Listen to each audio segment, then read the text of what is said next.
webinar today is navigating uncertain times.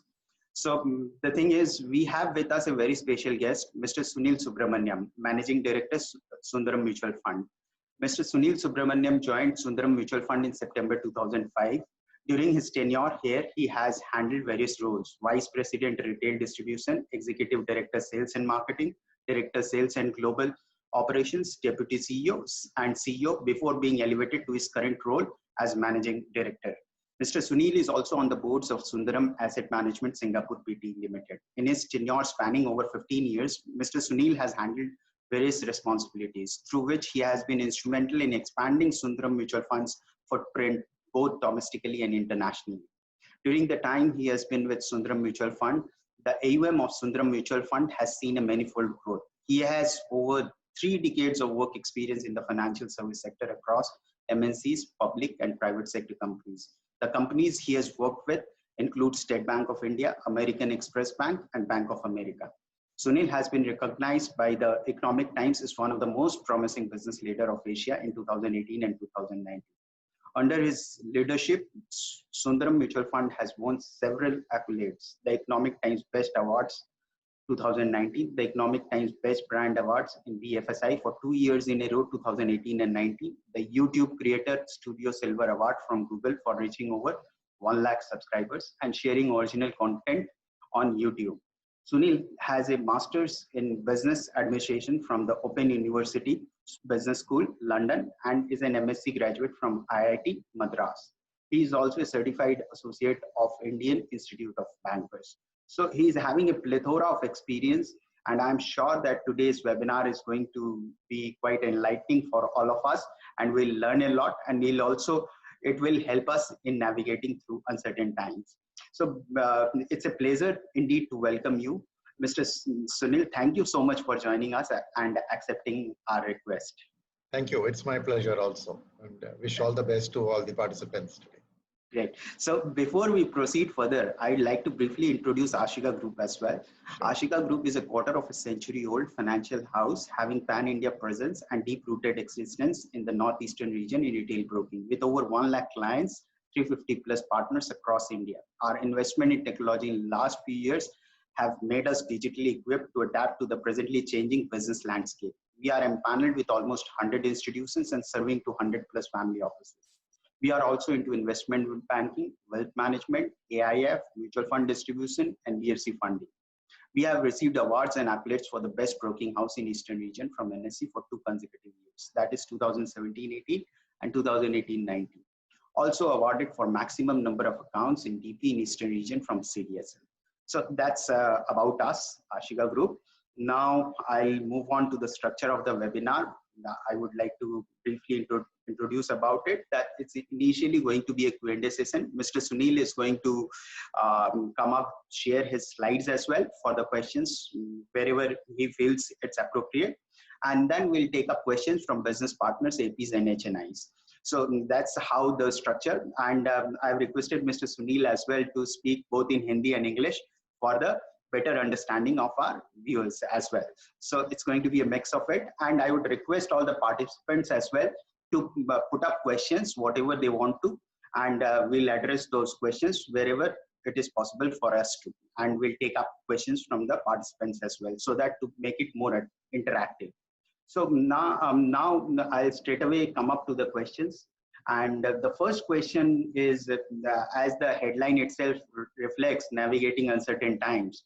So the thing is, there is a lot of uncertainty, and the only certainty is the uncertainty at present, where the economic activities, somebody is saying that it's picking up, somebody is saying that the pent-up demand was there.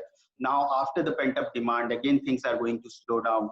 And with the kind of lockdown which were lifted and then again reimposed state-wise, so there are a lot of ifs and buts with regards to the economy having a steady uptake.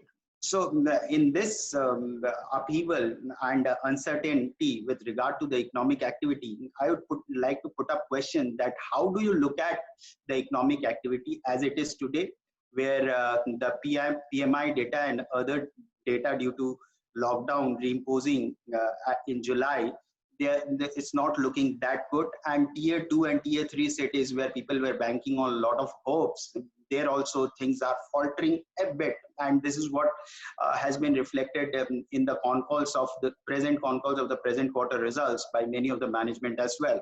So how do you read all these things? How do you see the economic activity, and what is your take on the pent-up demand, whether it is done with now? How do you look at things, and what are the triggers you think of the economic activity picking up? Thank you Paras ji. तो जैसे आपने कहा मार्च में जो lockdown और corona virus के crisis के कारण जो मार्केट में करेक्शन थी, उसके बाद अप्रैल से जो रिकवरी हुआ है वो एक तरह से वी शेप्ड रिकवरी की जो बात हो रही थी उसकी उम्मीद के ऊपर हुआ है, राइट। और जैसे आप कह रहे हैं कि जो इनिशियली शार्प बाउंस बैक बहुत से सेक्टर्स में दिखे थे, तो कई सेक्टर में अभी एक स्लो डाउन या एक फ्लैटनिंग ऑफ द कर्व दिख रहा है। पर मैं ये भी मानता हूँ कि ये कंप्लीटली सेक्टर वाइड नहीं है। मानता हूँ कि कुछ सेक्टर में जैसे आपने कहा स्लो डाउन हो रहा है, और मानता हूँ कि ये भी कि जैसे इकोनॉमी ओपन अप हो रही है तो नेचुरली वायरस भी अपना सर उठा रही है, तो नए नए जगह पे ये आ रही है, ये बात मानते हैं। मगर ये ऐसी बात वेस्टर्न कंट्रीज में भी हमने देखा है कि अमेरिका ने भी लॉकडाउन जब लिफ्ट किया तो देयर वाज अ इंक्रीज। तो इसमें दो चीज आपको याद रखना चाहिए कि अल्टीमेटली ये कोरोना वायरस का अभी तक क्योर नहीं दिखना है, और यह वैक्सीन भी नहीं निकला है। बातचीत चल रही है, टेस्ट फेज 1 फेज 2 ट्रायल्स चल रही है, मगर नहीं निकला है। तो ये वायरस का अल्टीमेटली आप देखेंगे तो उसकी समाप्ति कभी आएगी ना, कभी एक हर्ड मेंटालिटी, हर्ड जो कहते हैं इम्यूनिटी आ जाती है, यानी a large section of the population has to get the virus ताकि एक इम्यूनिटी एंटीबॉडीज बिल्डअप हो जाए, और वो अभी हम पहुंचे नहीं। तो आने वाले दिन में you have to be prepared कि जैसे ओपनिंग होती है नेचुरली ये वायरस विल क्रॉप अप। बाकी देशों का यही हाल रहा है एक्सेप्ट चाइना, जहां पे उन्होंने एकदम जबरदस्त अपने अथॉरिटेरियन स्टाइल में लॉकडाउन को एकदम कंट्रोल कर दिया था। बट इस हाल में मैं कहूंगा कि ऐसा नहीं है कि सभी जगह में स्लो डाउन है। कई जगह में इवन लास्ट वीक का डेटा बता रहा है कि थोड़ी growth V shape recovery continue हो रही है। तो मैं आपके परमिशन से कुछ स्लाइड दिखाऊंगा कि कौन से सेक्टर है जहां पे ये स्लो डाउन थोड़ी दिख रही है और कौन से सेक्टर में जबरदस्त अभी भी ग्रोथ दिख रहा है। तो let me just share screen for a minute.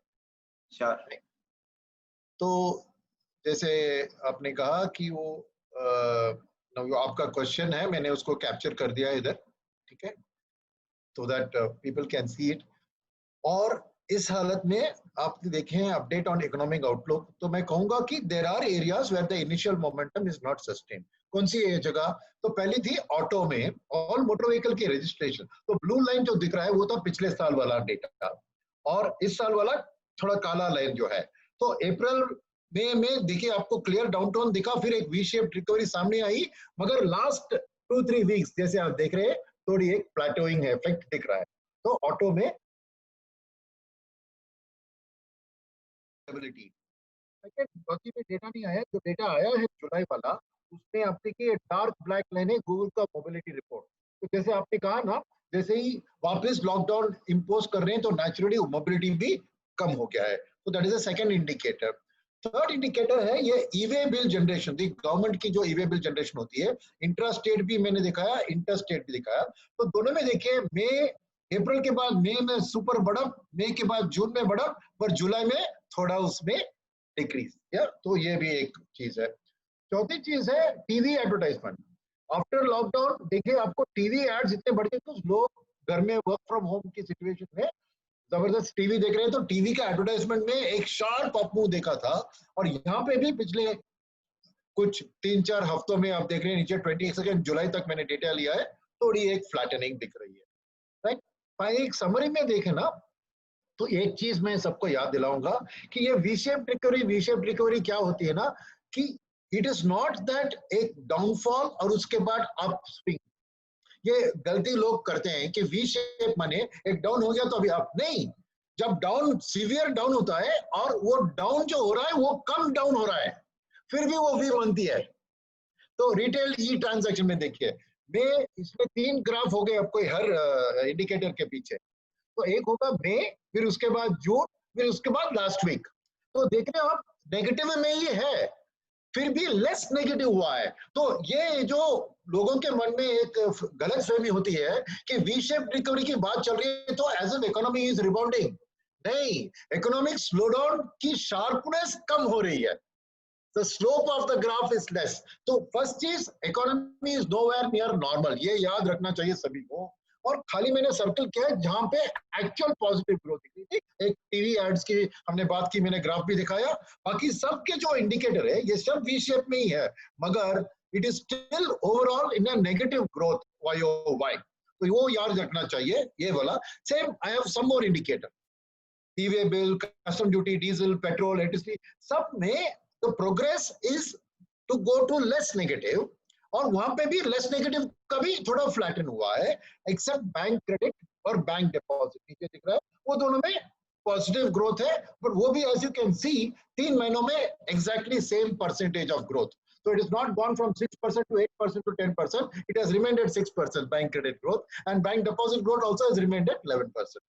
But ये सब जहां पे हमने नेगेटिव की बात की, तो ओवरऑल एक बिजनेस रिजम्पशन का इंडेक्स, नोमुरा एक as you know is an international stock broker, तो उन्होंने ये एक कॉम्पोजिट इंडेक्स बनाया है। तो देखिए क्या असर उसमें, कि लेवल जनवरी फरवरी में 100 मान लेते हैं, तो pre lockdown it was at 68, फिर लॉकडाउन के बाद एकदम 47 पे गिर गया, फिर you can see the V shape recovery, मगर वो 70 तक पहुंच के उसके बाद for the last month of July flat रहा है। So that is why what you are saying is correct, कि business assumption जो जबरदस्ती से बढ़ रही थी, so it has come back to pre-lockdown level but not to pre-crisis level, but still not to be negative. I think बहुत से ऐसे सेक्टर्स भी हैं जहाँ पे ग्रीन शूट्स अभी भी स्ट्रेंथ दिखा रही है। Latest data I have taken up to 25 July का डेटा पब्लिश हुआ। तो पहले देखिए फर्टिलाइजर रूरल एरिया में, ये है percentage of actual area sown which correlates with fertiliser demand also. तो देखिए हर हफ्ते की बात किया हमने, तो 10th July, 17 July, 24 July, it is continuing rising trend, यानी ये वी शेप्ड रिकवरी यहाँ पे जबरदस्त अभी भी लास्ट वीक ऑफ जुलाई तक जारी है। तो that's one area you should remember, that kharif sowing is still good. Second, overall unemployment statistics, चाहे वो अर्बन हो या रूरल हो, ये देखिए प्री कोविड लेवल, फिर unemployment shot up during the COVID and lockdown, अभी वापस देखो it has come back to that level. क्यों? क्योंकि नरेगा में government has provided employment, 40,000 crore allocation किया है, और अर्बन में भी क्या हो रहा है कि फैक्ट्रीज में I think about 20-25% at the lower and labour is only migrant labour, बाकी के लोकल लेबर थे, तो फैक्ट्री का प्रोडक्शन में लेबर का रीएम्प्लॉयमेंट हो रहा है। सो अनएम्प्लॉयमेंट और डेली इलेक्ट्रिसिटी कंजम्पशन देखिए उतार चढ़ाव उतार चढ़ाव उतार चढ़ाव, बट फाइनली देखिए last 7 day average 25 July sharp uptick in electricity consumption. So these are some of the positive green signal जो अभी कंटिन्यू हो रहे हैं, राइट। और फाइनली ट्रैफिक कंजेशन, क्योंकि लॉकडाउन में बिल्कुल कंजेशन तो खत्म हो गई थी, तो ये देखिए दिल्ली में yellow line is Delhi continuously rising trend में है, और बाकी 3 जो बड़े शहर है बेंगलुरु, मुंबई और पुणे, देखिए sharp V up to 26 July V का शार्प अपटिक ही है, अभी कुछ स्लो डाउन या कुछ दिखा नहीं उसमें। एंड देन रेलवे गुड्स का earning data, right. So passenger trains, then unreserved passenger goods parcel, but just take a look at the last column which is overall. तो आप देख रहे हैं -66 से -50, फिर -40, फिर -37, यानी that V shaped recovery trend अभी भी कंटिन्यू हो रही है रेलवे गुड्स के क्षेत्र में, राइट। तो overall if you want to see a summary, मैंने कलर कोडिंग दिया क्योंकि लोग ना ग्राफ और डेटा से थोड़ा उनको एक डर होता है कि डेटा बहुत देख लिया, तो इसमें मैंने कलर कोडिंग दिखाया फ्रॉम फरवरी, मार्च, अप्रैल, मई, जून। तो सिंपल सी बात है कि अगर आपको ग्रीन निशान दिख रहा है तो पिछले महीने के माफिक ये पॉजिटिव में बढ़ा है, और लाल माने नेगेटिव, और येलो और ऑरेंज बीच वाली इंडिकेटर। तो देख रहे हैं आप, मार्च के बाद अप्रैल में लॉकडाउन में सभी रेड में गए, फिर मई में थोड़ा हल हुआ लाइट ऑरेंज, फिर येलो हो गया खाली, क्रेडिट ग्रोथ ग्रीन में रेड में था। इस जुलाई में देखिए ज्यादातर क्षेत्र में आइदर ग्रीन और येलो दिख रहा है, which is they are not getting bad worse. So in all of these indicators, the situation is still good at improving.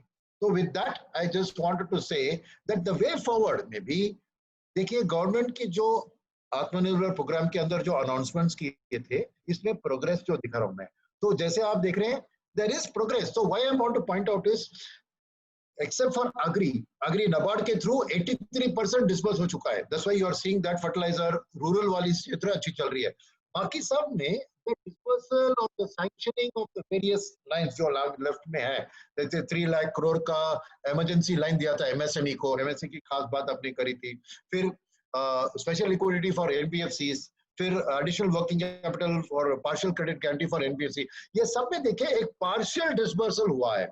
तो आने वाले दिन में जैसे ये बढ़ती है ना, and government has also released 62,000 crore in tax refunds. So liquidity they have put back into the economy. So ये सब जैसे जैसे बढ़ते धीरे धीरे, you will see that the economic growth will get a strength from this disbursal, right? That is one thing. Second thing, we talked about RBI. So RBI ने rate cut क्यों नहीं किया?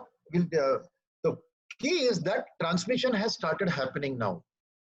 So आप देख रहे हैं weighted average lending rate on rupee loans में 23 basis points, statutory deposits में भी कम हुआ है, और SBI का जो देख रहे हैं EBLR, MCLR सभी में आपको कटौती दिख रही है.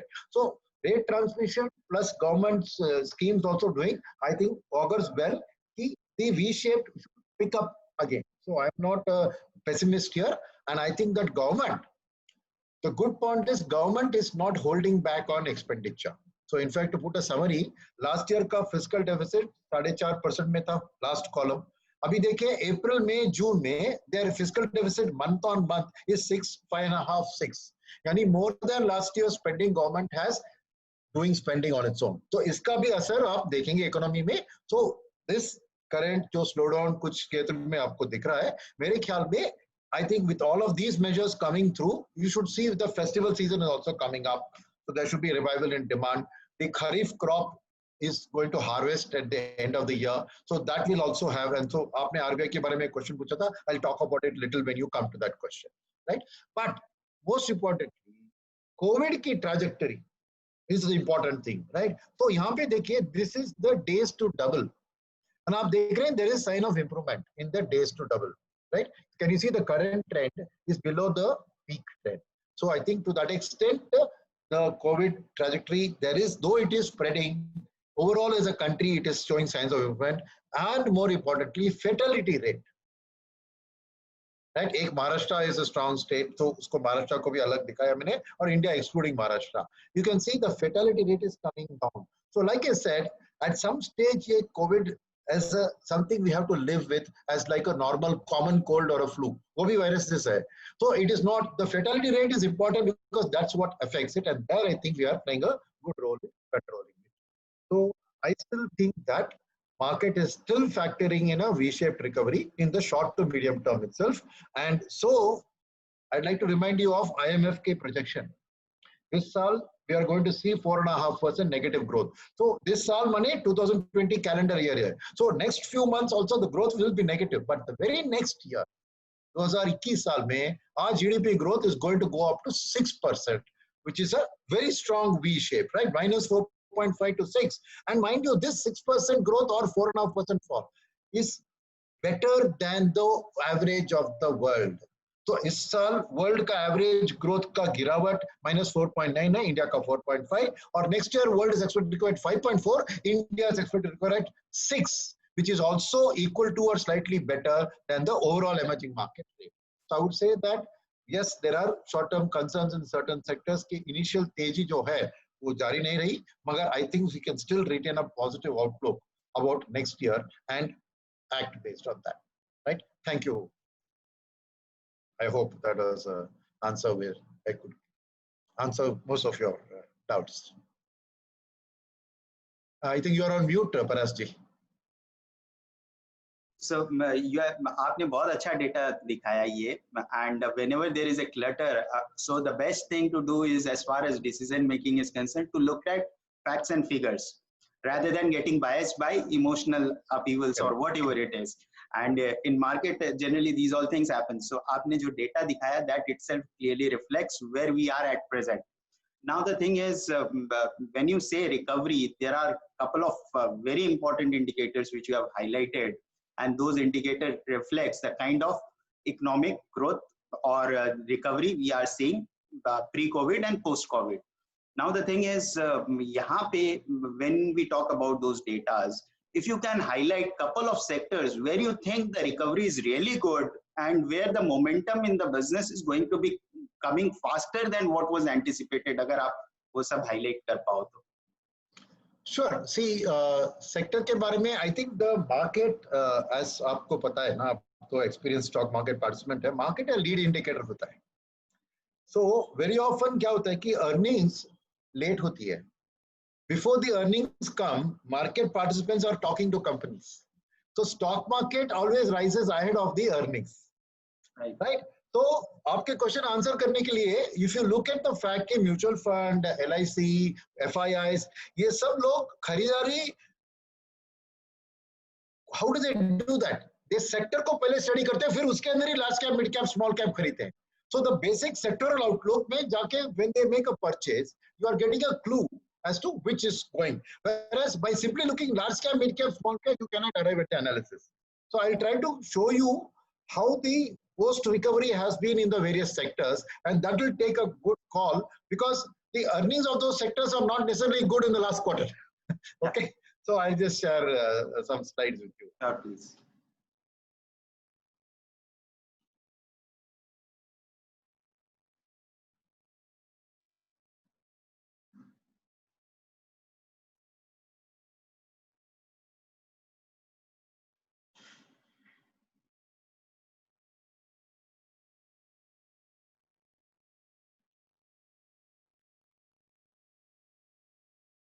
Just give me a minute to search for the slide because I got lots of slides. Yeah, sure.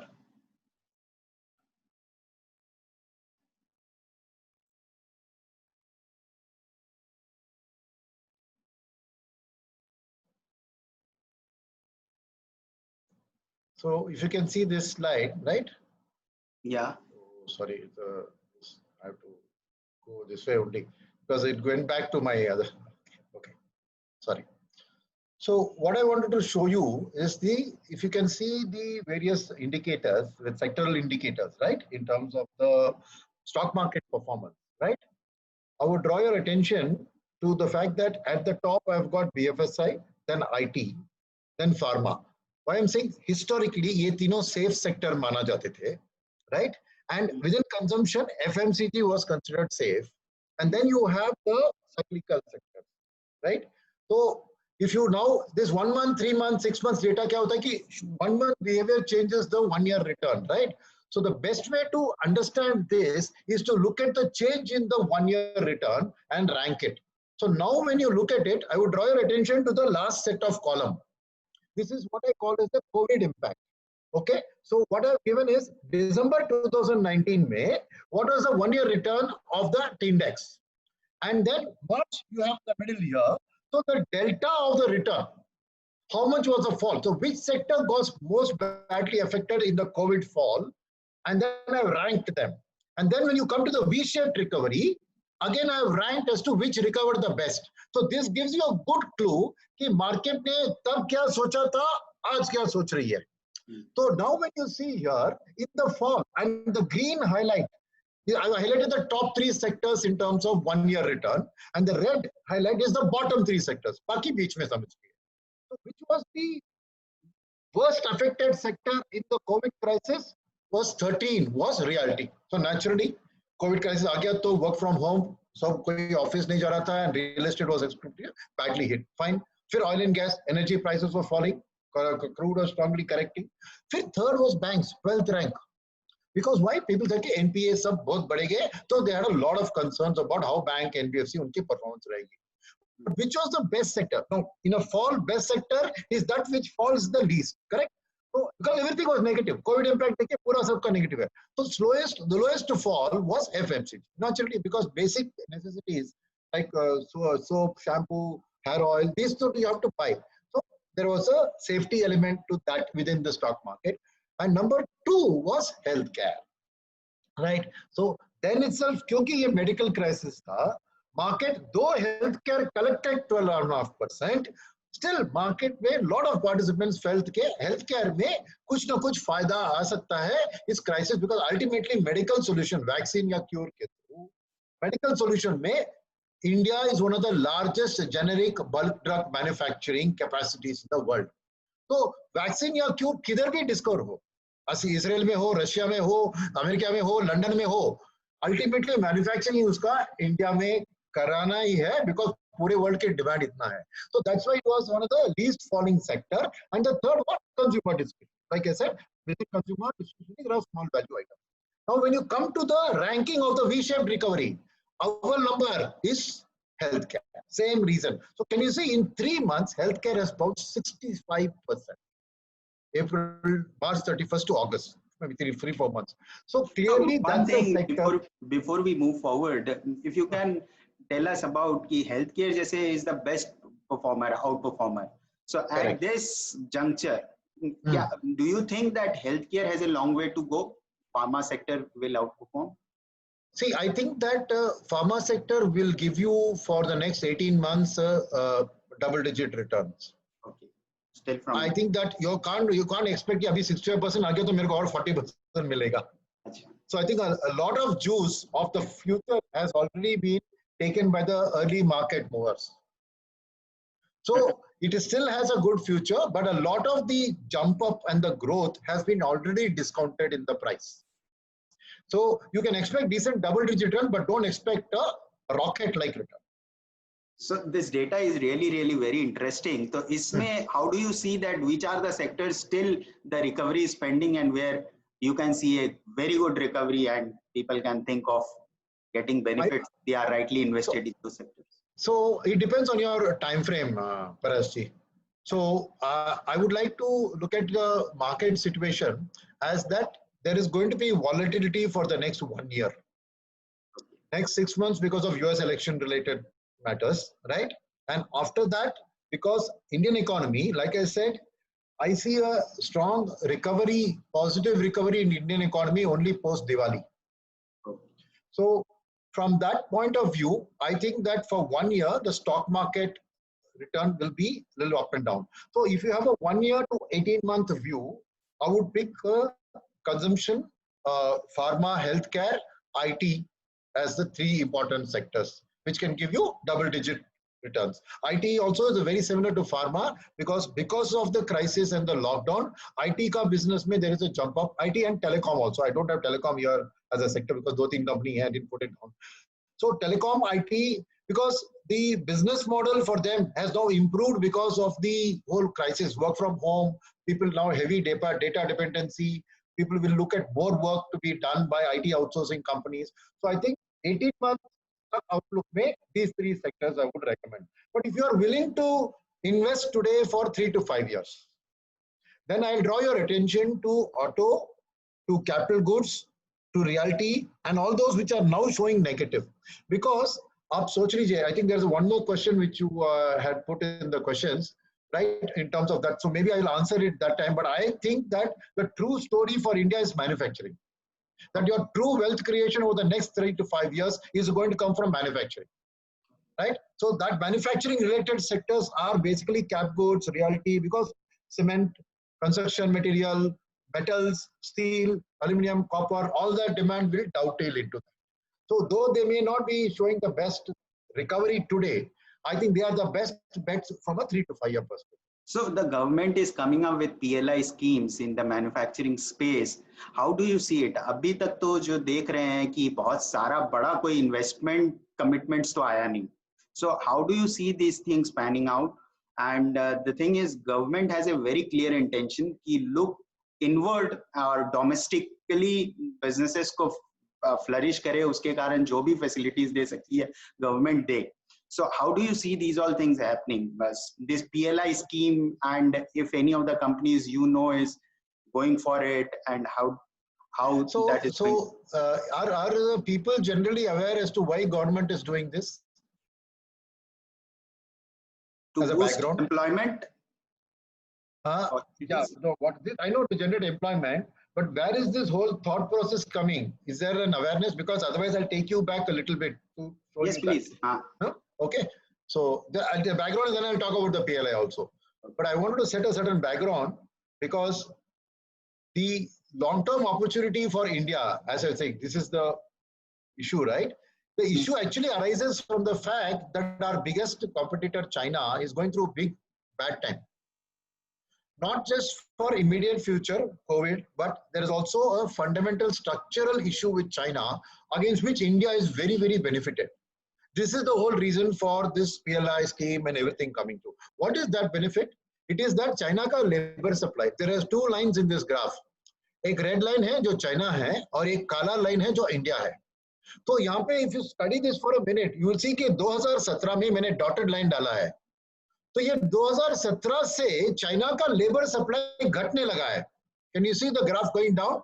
Yes, yes. Because they implemented one family one child policy, their labor supply has started coming down because people are getting old, no new people are there. But you see India line, which is the black line, our labor supply for the next 30 years is on a rising trend, and only 2050 we are coming down.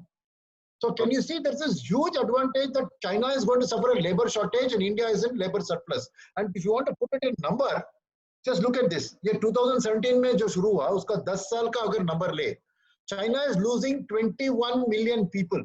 Can you see the bottommost line? But India in the same 10-year period is adding 116 million people. And no other country is anywhere near to India. Indonesia has got 19 million.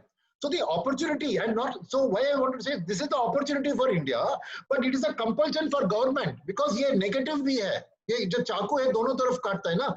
If these 116 million people are not given employment by the government, we are going to have civil war in our country. Okay. Right? So this is both an opportunity and a threat. And so the threat is to the government because now with the 18 voting age, all these people are in the voting population. So unless they see that employment opportunity, this is going to hurt the government also. So that is why the seriousness and the big advantage India has in addition to labor supply is labor cost. China per capita GDP, which is per capita income effectively, is $10,000. India is at $2,000. So that means our labor pound for pound is 5 times cheaper than China. So cost advantage, labor supply advantage for 30 years. And this COVID thing has made a big difference to all foreign manufacturers in China. When it's accessed an opinion poll, 44% of the people say that because of COVID, their intention to get out of China has increased. Right? Similarly, those who want the urgency, 3 to 6 months, 6 to 12 months, that urgency has increased. The moderate amount, large amount, now people are saying कि मेरे को बहुत ज़्यादा मेरे को China से निकालना है मेरा प्रोडक्शन और नया कैपेसिटी बाहर क्रिएट करने वाला है. मैं चाइना वाला मैं छूने वाला नहीं. So this combined means that the total China export opportunity for the world is somewhere between $350 to $550 billion. Take average 450, and today Vietnam is in #1 position because already they have been dealing with China. They are very familiar with their manufacturing practices, they're familiar with the language, familiar with everything. So 1/3 of this is today slated to go to China. India is second at 69 billion. Now government has to do something to increase. And when you talked about government making steps, a lot of people don't realize that government has already done a lot of steps. Right? So first, education. Now new national education policy has come, but before that itself are basically English-speaking technical education. See the strength, basic, moderate, advanced. Sabhi mein, comparison to our competitor, we have more than enough people in every type of labor. Right? Second, as I said, present government is proactive. Why? Ease of doing business improvement. Of all the countries in the world, the last 5 years, India ka ranking 79 ranks improve हुआ है. So for a foreigner coming to India, this is a huge positive because we have improved in our licensing. Second, tax cut. Everybody thinks के domestic corporation को 35 to 25 बना दिया तो खुश नहीं. The real tax cut was 17% for new manufacturing company. It is now equal to Singapore. It is the best in the world. And on top of this tax cut, India has also done DDT removal. तो FDI कोई लाता है ना, he sets up a कारखाना or a factory.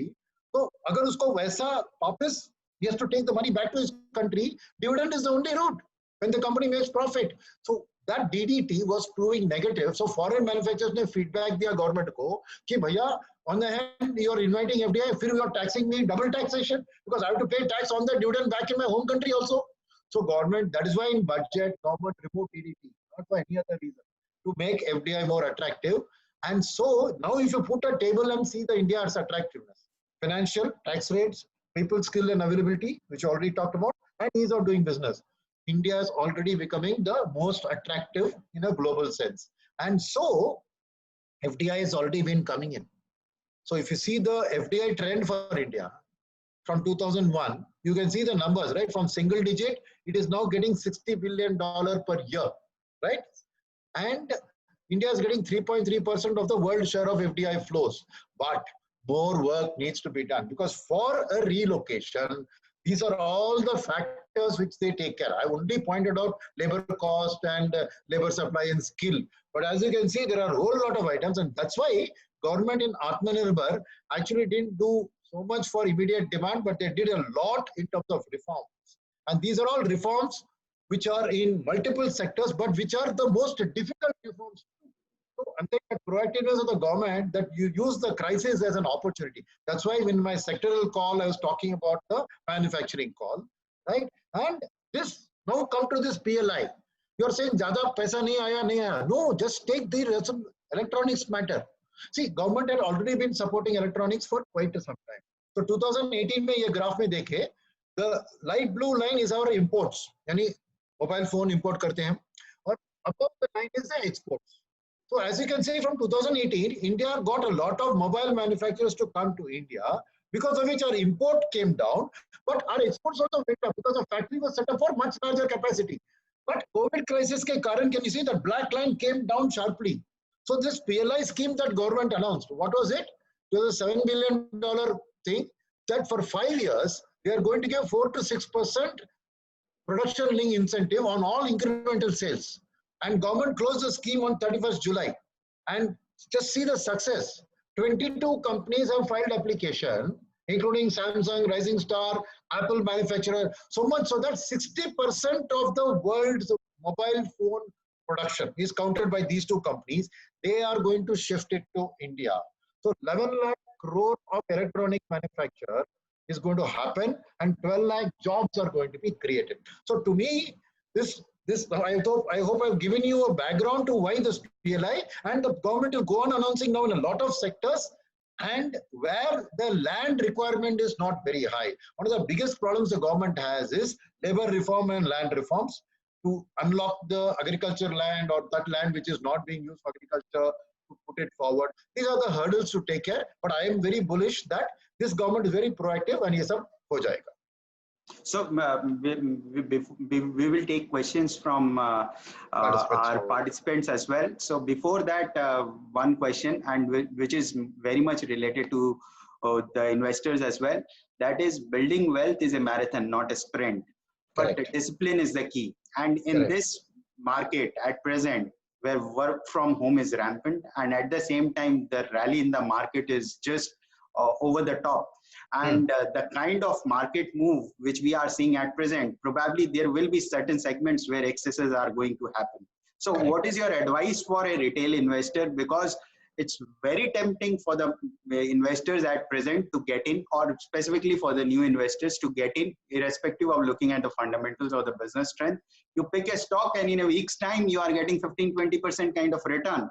And more specifically in the mid and small cap space, which is returned after 2 years. And now here SEBI is talking about the reason for which there was a sharp decline in mid cap and small cap, jo tha, wo mutual fund classification. Now again, they have started talking to you guys about reclassifying it and broadening the thought process which was there earlier, which was quite stringent. So how do you look at all these things? And in context of all these things, what do you advise to a retail investors? And after that, we'll straight away come up and take questions from participants. Okay. So you are right. So I'll just stop the sharing. I'll just answer the question. So I think you're right that penny stocks have jumped up a lot in the last 3 months. You can see a number of stocks which have multiplied 5, 6, 7x, right? And part of the reason for that is work from home. So you have a lot of time on hand. People at the upper middle class have not lost their jobs. They're still getting their salaries. So they have money and they are playing. So in fact, I was saying Zerodha, which is some zero discount broker, has got doubled as a client base because people think it's SSV mil raha hai, and just whatever stock tip is there, they are going and buying. And this whole liquidity rush is making those prices to rise. But I would caution them that when those quarterly results start coming out, right, you will see that these companies, like I said, your first question, we said, okay, economic recovery, just 2 things to note about. First, it's not continuously going V. There is a slowing down in some sectors. One. Second is this V is only less negative than before. It is not yet positive territory. So there is some time to go. So I would say that this kind of speculative action, right, is quite high risk. So I would still say that any managed fund to me, like a mutual fund or PMS or AIF, over a long term will definitely add value because the fundamentals today do not justify the kind of price rise that's happening in the market. Let me be honest, I have the data on the earnings so far. It doesn't look good at all. Okay, you mentioned that some companies are beating the estimates. Please remember one thing. These estimates itself have been downgraded by the analysts. So because they were very pessimistic in their estimate, the actual number is coming better, but they are still down earnings. Yeah, it's true. So I would caution people that this is not the time to get carried away by this stock market action. I would still say using SIPs over the next 12-18 months period to access the market and staying invested for 3 to 5 years will be the best option for them. And this, because the US elections could be a big trigger. See, historically, 9 out of 10 US elections, market has corrected in the run-up to the US elections. Dow Jones and so why they correct? Because the money gets pulled out of equity in that uncertainty. But in the same 8 out of 10, the post-election 6 months market has bounced back very strong. So it is a very interesting time to invest, but definitely it's going to be a volatile time for you for the next 6 months. So FIIs are definitely going to be volatile in their flows. India is the only country from April onwards to get fresh inflows from FIIs. All of the emerging countries are still negative. Right? So India alone, because of these long-term factors, that what I talked about the China, the opportunity is what FIIs are seeing, and there is pension fund long-term money coming to India. So it is still a very, very volatile space. So I would say definitely next 1 year, there is a caution in their approach they should have. But any investment they do in a staggered form, agle 6 mahina, 18 mahina tak, you can do your SIP, STP. That will be very good for you in a 3 to 5 year time. Okay. So now we'll take up questions. So there are a lot of hands which are raised. So let me see. There is Mr. Manoj Modi allowed to talk. So Manojji, Manojji, you can put up your question. You can unmute yourself. Manoj Modi ji. So I'll take up Mr. Sandeep Jain. Okay. Here. He's also muted. आप unmute कर सकते हैं till the time Manoj ji आते हैं. So you can put up the question. So I think I need to line up all of them so we save time that way. Sandeep ji, either Sandeep ji or Manoj ji, whosoever. Please unmute yourself.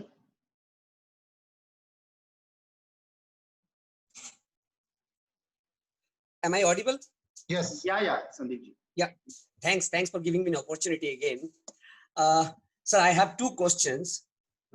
One is on the broader market, like as you said, the IT sector, the pharma sector, and some other sectors will be much better from these places and maybe giving double-digit returns. How do you see like Nifty constituents in next 2-3 years? Like which one will be, say, like pharma is at 3-4% now, IT is at 14-15% now, and correct. Consumer is at 14-15%, finance is at 33-34%. Which do you think which will go almost 50% up, or which will be hard from these places in next 2 to 3 years? So what time frame are you talking about, Sandeep ji? 2 to 3 years, maybe, or 5 years. You should not throw a stone at me. Okay. Okay. The sector which is really going to give you that kind of return is banking, BFSI. Because I think that you're saying RBI also has given the moratorium, so the recognition of NPA. The second thing is that the private sector, good quality private sector banks, today they are sitting on so much of cash, but the overhang of expected NPA is hurting, especially from FIIs too. But any Indian recovery cannot happen without the banking sector being there to finance, and their net interest margins are going to be stupendous because they have brought down their cost of funding tremendously. And even at a housing loan at 7%, they are still making somewhere about 4.5% net interest margin. So short term, 1 year, I did not point out that sector. That's why I asked for the time frame. But 3 to 5 years, I would say banking will 50% return is not a problem. And do you think that the presentation of the fund? Sorry, yeah, go ahead. Yeah, go ahead. I'm saying, and the problem is that you have to be good quality banks because capital adequacy is a big challenge. So banks which have access to foreign capital in terms of ECBs raising money, because abroad money is even cheaper than India. Correct. Right. So those banks must be strong enough to raise money overseas. Okay. Right? Because of that. So I think that is where your real multi-bagger return will come, because when FIIs come back also, they have no choice but to buy that. Because as you mentioned, it is a big part of the large cap index. So today, short term, however, because this news about NPA, that is everywhere there in the news.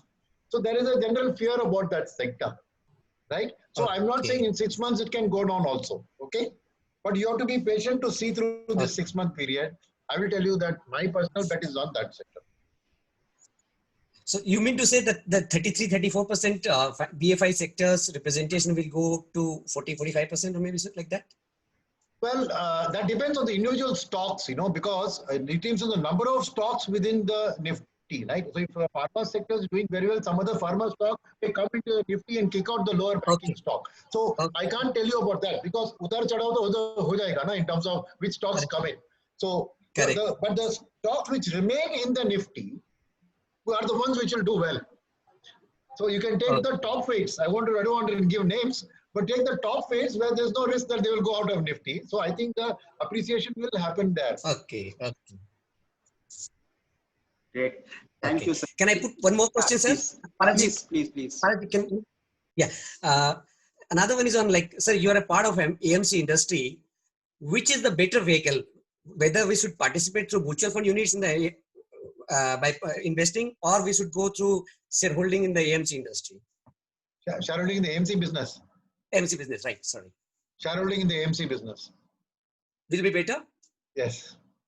Oh, you mean, okay. So, but the mutual fund, the mutual funds are holding stocks only. And the maybe average P of the mutual fund holding is, say, maybe 20, 25, 27, 28. But the P of AMC industry is 30, 35, 40. So how do you think because there is a scarcity premium. There are only 2 companies listed, no? Okay. There's a scarcity premium. The reason why, for example, Maruti, why it goes up, entire car industry is represented to the Maruti. Because you can't buy Toyota, you can't buy Honda, you can't buy this. So now HDFC and Nippon are only listed. I think UTI, SBI, all of these IPO will come and list it. So I feel that we ultimately look at it this way. It's a low capital intensive business. Correct. Right? And every rise in the market, straight away bottom line rises. Very true. Right. So I think that that's why the rise in the AMC share prices will be faster and better than the rise in the Okay. So what are the risk factors of investing into AMC industry as such? Risk factors of investing into AMC industry, I would say, are that there's a strong decline in the stock market if India is into a bad economic phase. Because ultimately it's linked to the economy. So that ultimately mutual funds are very closely linked to Indian economic growth. Right? That's one.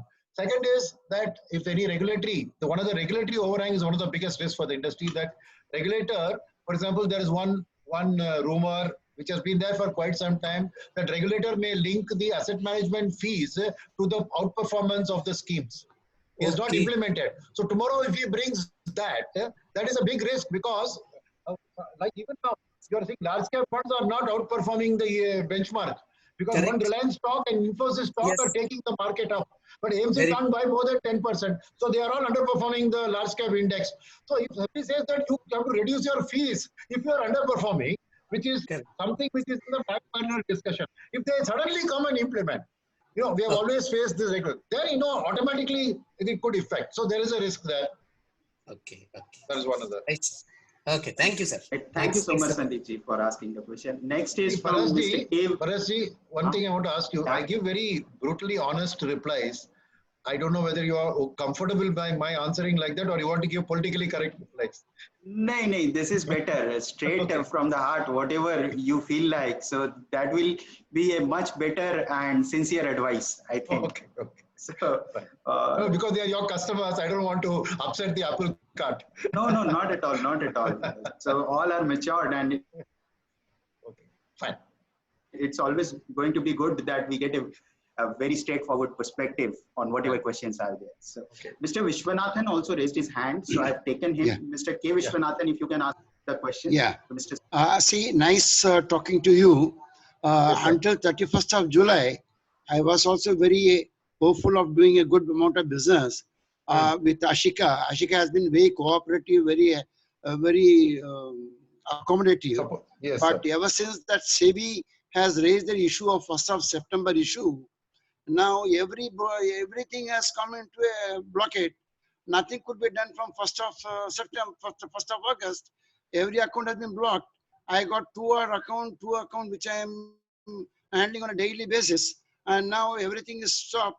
Like Mr. Sunil Subramaniam saying that everything will go very well, and I am also very hopeful that things would definitely take a good shape.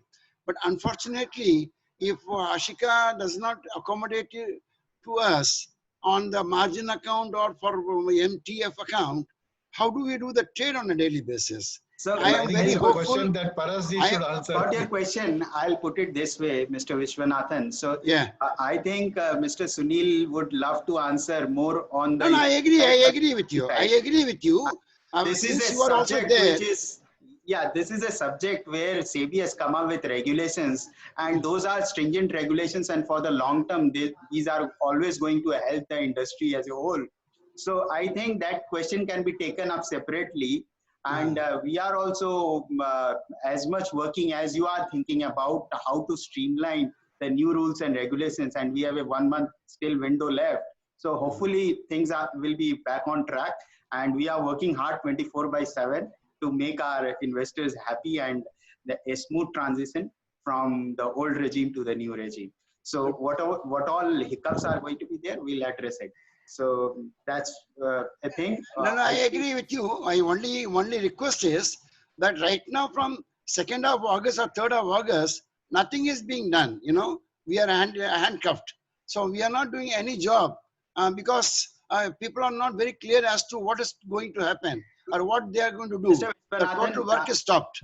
Yeah, Mr. Vishwanathan, I take your point completely. We have paucity of time for this event. Let's take up as many people. And I'm sure somebody is going to connect from Ashika, and we'll take things forward, right? Thank you. Thank you so much. Thank you so much. Yeah. So next question we will take from Mr. Manoj Modi if he's there, or there is one gentleman, Mr. Kayan Shahu, wanted to ask a question. Mr. Kayan ji, if you can unmute, a question to सकते हैं. And anybody who is willing to put up question can raise their hand. I'll take them up. One Mr. Tarun Shethia also is willing to put up question. I have taken him. I think Mr. Manoj Modi has come online.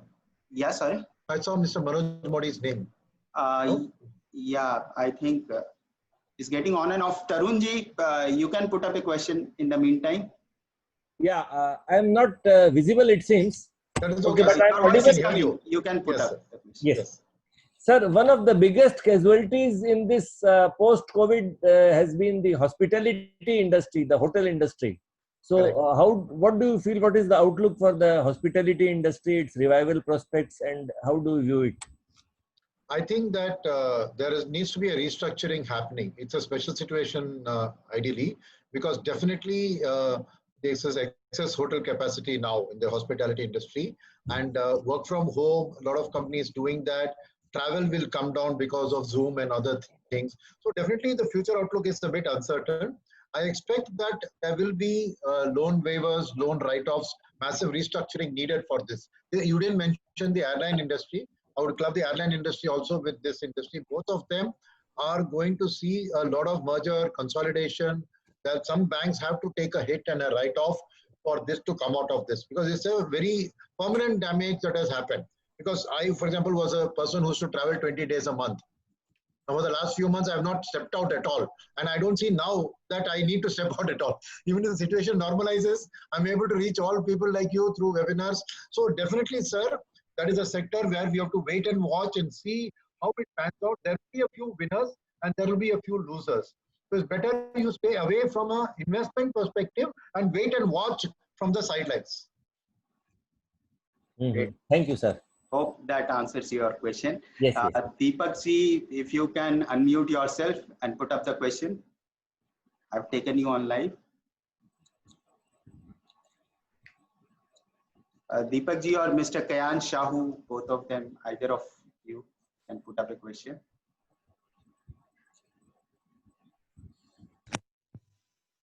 I can see Mr. Kayan Shahu. Sir, you have to unmute yourself. Yeah, Mr. Kayan is there. Mr. Deepak, can you hear?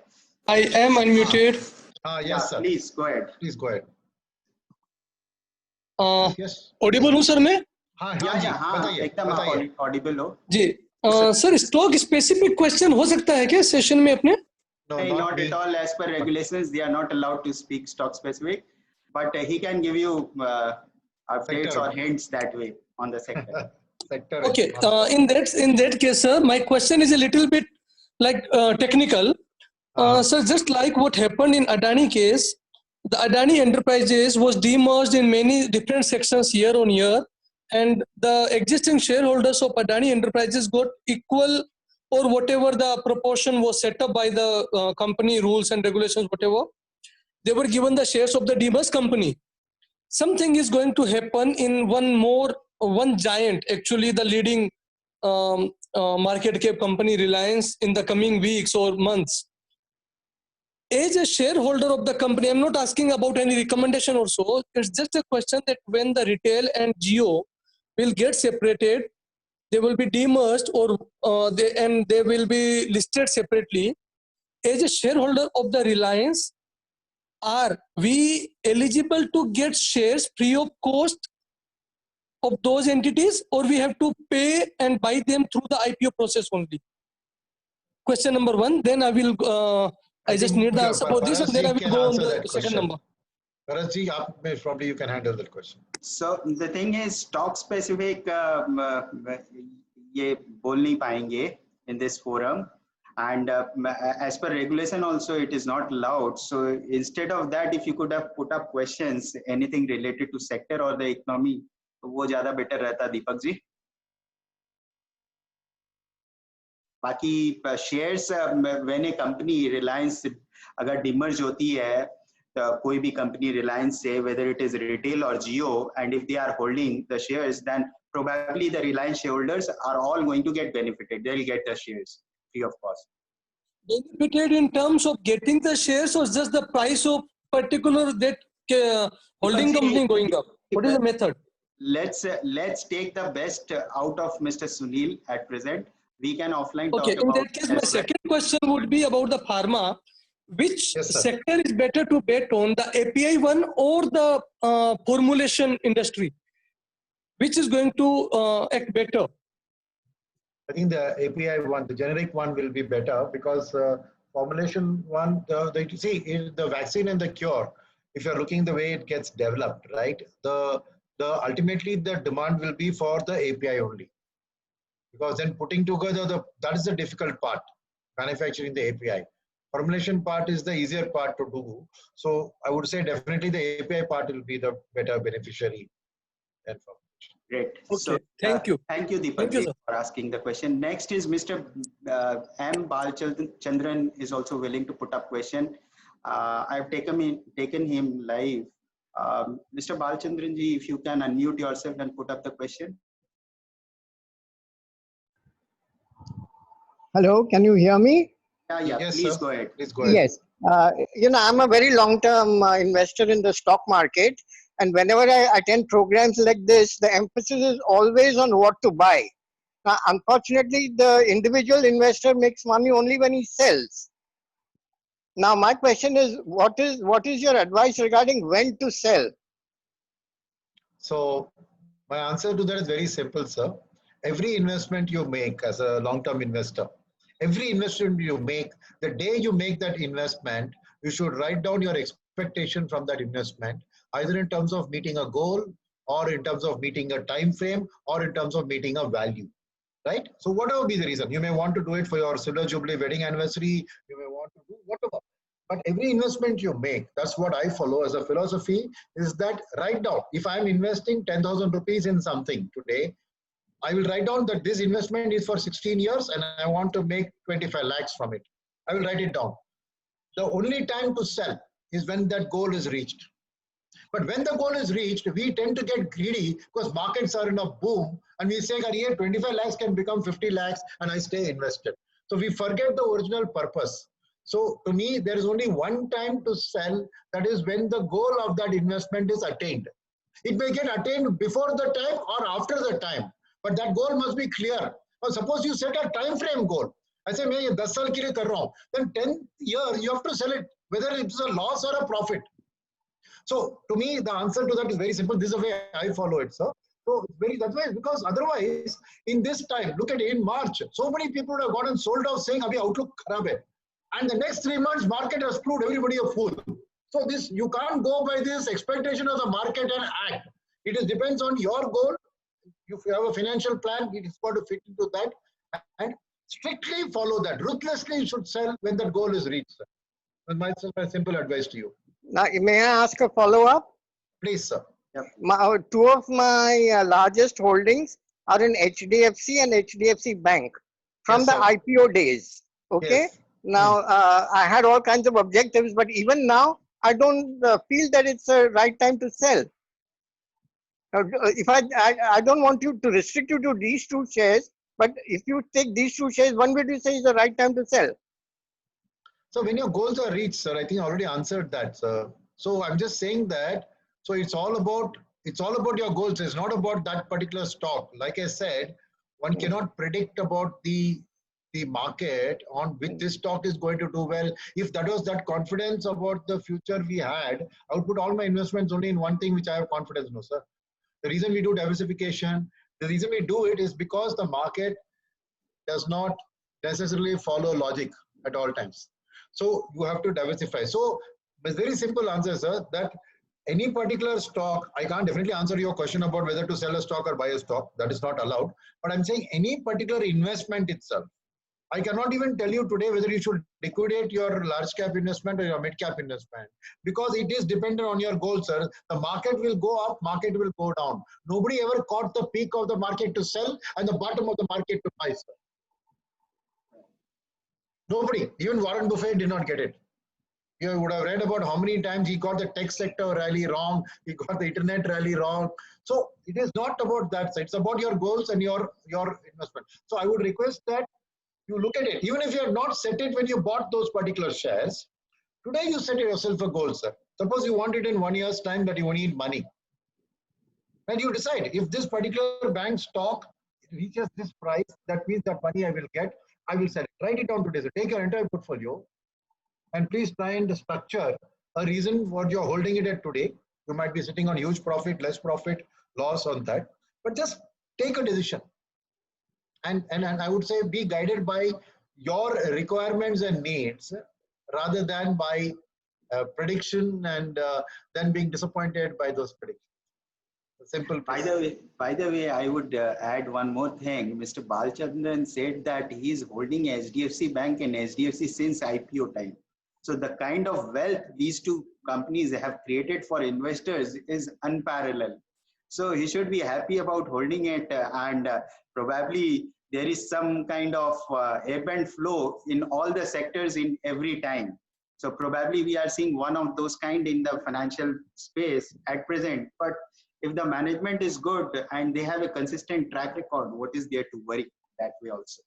So congratulations for such a good investment. So we have now Mr. Nayak as well. So if he can unmute himself, आप पूछ सकते हो, Mr. Nayak. Are you there, Mr. Nayak? So before that, one more question from the banking space I'll put up, and this was the question from many of our participants and investors as well. about this recent RBI monetary policy and the restructuring. So this was a demand which was there with many, all the bankers, and ultimately RBI has come up and put up that way. Don't you think that this is going to postpone the NPA? Now the AQR which was there earlier, that again is going to get challenged that way? And how do you see the NPA cycle now, where the financial stability report of RBI also is talking about that it's going to be from 8% or to 12%? So जब banking के NPS बढ़ने वाले हैं और उससे पहले अभी देख रहे हैं सारी बैंक्स जिस हिसाब से फंड रेज कर रही है, big fund raising, how do you read this sector as a whole? Is there a big lull which is going to come before we see a good rally in the banking space? I think I did allude to this when Sandeep ji asked me a question on the banking. So my view is that what RBI has done is good, but it does create the problem of a moral hazard. One is that once you have done one thing which you have allowed the slippage, then always the constant requirement for the slippage expectation will be there. So it's fundamentally, but I think this is a one in a lifetime crisis where that was justified. The second is that if you look at the NPA cycle, definitely the crisis is going to increase the number of NPAs, but restructuring the loan will reduce the reported NPAs. So you're kicking the problem down the road. But remember that every bad loan today is not a bad loan for all times. So there are willful defaulters, and there are defaulters which are happening because the economic conditions have altered. As and when the economy revives, their business will be back on track. So by giving this period to recover, you are not guaranteeing that he is going to be NPA when the moratorium or the restructuring period ends. I think that if you look at it, there will be a lot of companies if you look at, and I will take two names because these are not about the stocks. Arvind Mills years ago went through a restructuring.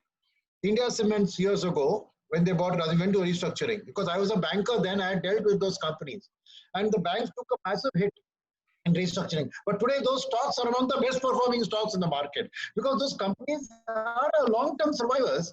So the short term, there is a pain which the bankers took. But so the point is that the capital requirement is there only for accounting for this write-offs. And so 8 to 12% NPA number in our economy, given the growth phase, I think is something the economy can absorb and go forward. So to come back to your question, I do think for the next 6-12 months, I'm not recommending the banking sector, as I already said.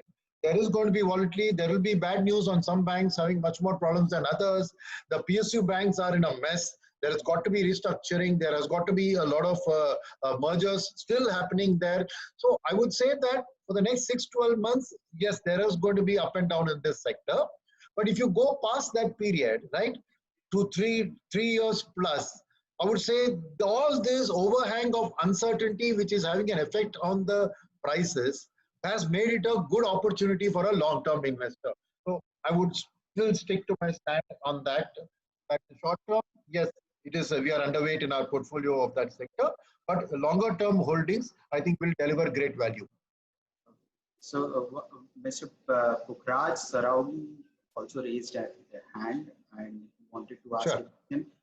Mr. Pukhraj Saraogi, if you can unmute yourself and put up the question to Mr. Subramanian.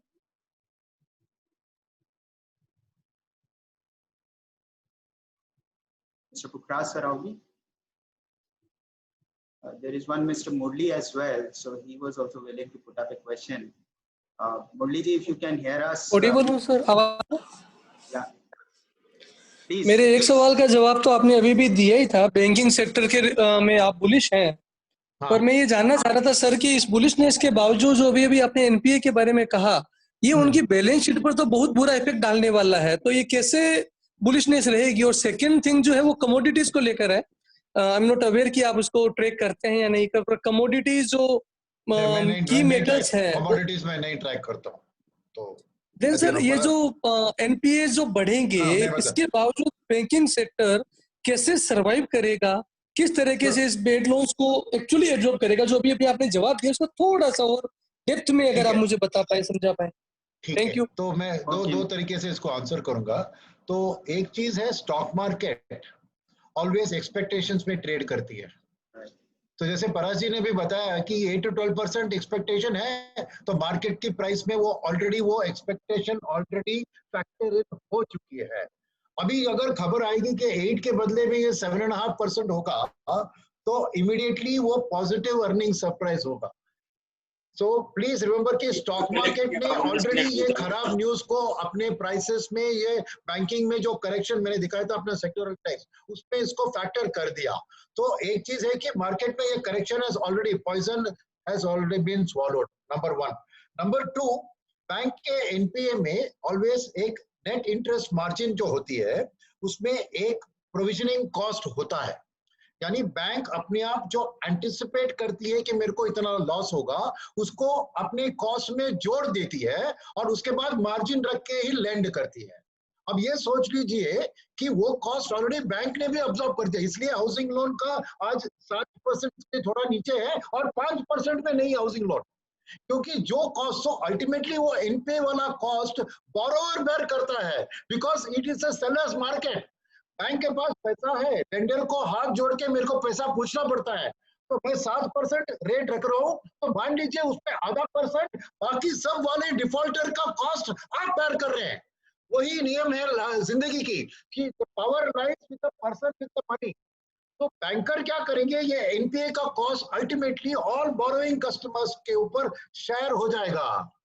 तो that is where the strength of the bank comes in. A weak bank can't do that. A weak bank is forced to give at a softer interest rate to get business. A weak bank is forced to give higher deposit rate to get money. So that is where I'm saying you take the rate of HDFC Bank and SBI for deposit, you take the case of any other smaller bank. वो फर्क क्या है?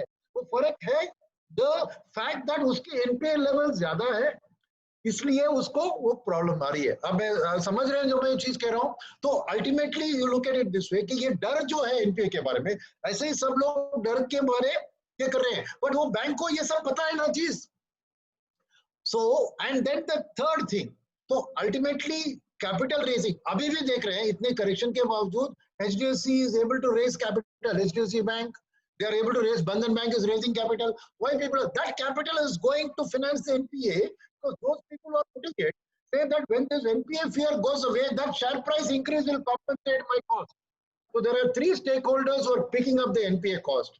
New equity investors who are investing qualified through qualified institutions, whatever, buying one.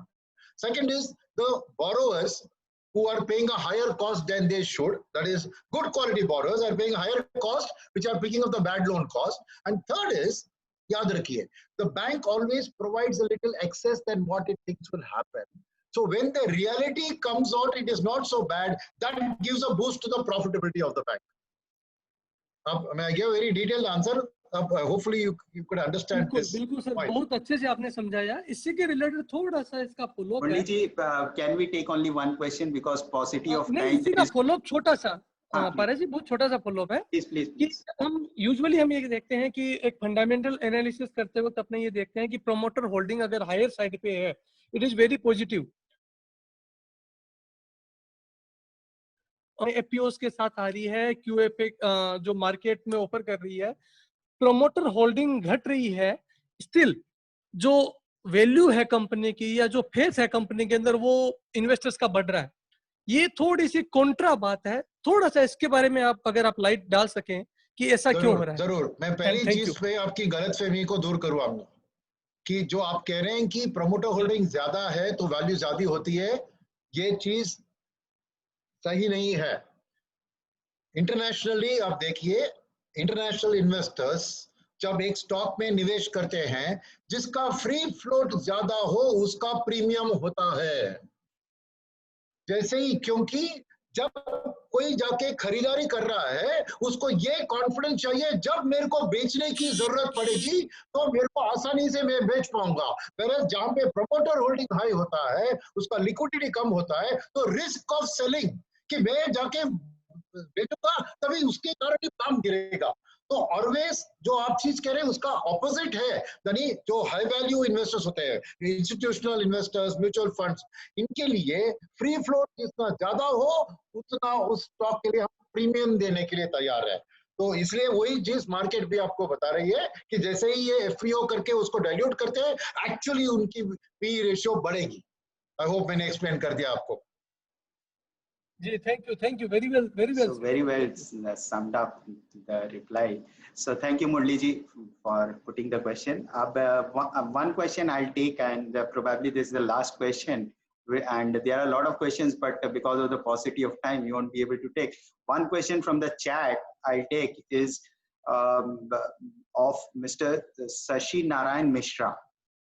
So he is putting up a question, sir, in this present situation, a small investor should invest in equity or in mutual fund SIP for a better return in coming next 5 years. So if you look at it, right, there is absolutely no doubt in my mind, because over a long period of time, right, the market, if you take even small cap funds, right, and I know that recently mutual funds have underperformed the benchmark because short-term rally, they have not caught it. But despite that fact, if you take 10-year return, the average mutual fund in the small cap has delivered 500 basis points more than the index, and the average mid-cap fund has delivered 300 basis points per annum. So when you talk 5 years, so if you ask me 6 months, will the mutual fund outperform the index? I don't know. It all depends, because narrow rallies can happen. 2-3 stocks can take it up. Mutual fund believe in diversification. So naturally, in a shorter term time frame, you'll find that there is a little bit of utar chadav. But anytime you take it beyond a 5-year time frame, the mutual fund will always outperform the stock market, for the simple reason that in 5 years' time, fundamental earnings comes and replaces technical liquidity factors. And mutual funds, by and large, invest based on a study of the company. And the key element, I want to use a complicated jargon, but it is very important to use that. The reason mutual funds deliver this excess wealth, uska naam alpha hota hai, is because of something called information asymmetry.